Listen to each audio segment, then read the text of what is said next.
আসিয়া। আহা, আল্লাহর সামনে একবার মাথা নত করেছে, পৃথিবীর কোন শক্তির সামনে মাথা নত করে নাই। আসিয়া এবং ফেরাউনের ফিনান্স মিনিস্টার, অর্থমন্ত্রীর বিবি লুকিয়ে কালিমা পড়েছে, সাইয়েদনা মূসা আলাইহিস সালামের উপর ঈমান এনেছে। ফেরাউন শুনে দুইজনকে ডেকে নিয়ে আসলো। অর্থমন্ত্রীর বউয়ের সাথে দুধের বাচ্চা, বলল দুইজন নাকি ঈমান এনেছো লুকিয়ে লুকিয়ে, এক আল্লাহরে ছাড়ো, আমি ফেরাউনরে সেজদা দাও।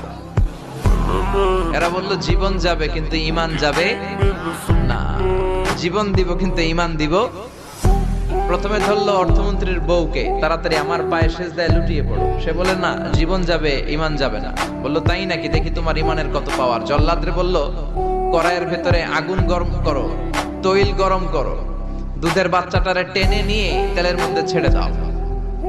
কল্পনা করতে পারেন, দুধের বাচ্চাকে মায়ের বুক থেকে ছিনিয়ে নিয়ে তেলের মধ্যে ফালাচ্ছে, বাচ্চাটা রোস্ট হয়ে যাচ্ছে, আর বাচ্চাটা বড় মানুষের মতো মাকে বলছে, মা চিন্তার কারণ নাই, এটা উত্তপ্ত তেল নয়, এটা জান্নাতের বাগান।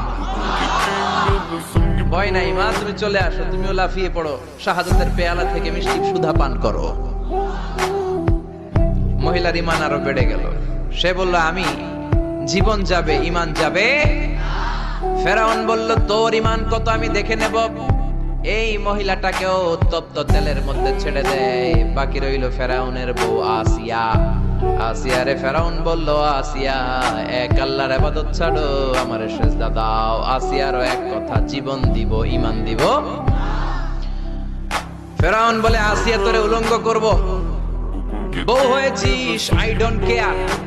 হাজার হাজার মানুষের সামনে নিজের বউকে উলঙ্গ করলো।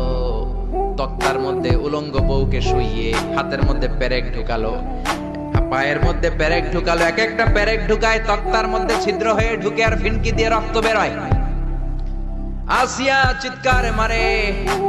ফেরাউন বলে তাড়াতাড়ি আসিয়ারে তেলের মধ্যে ফেল।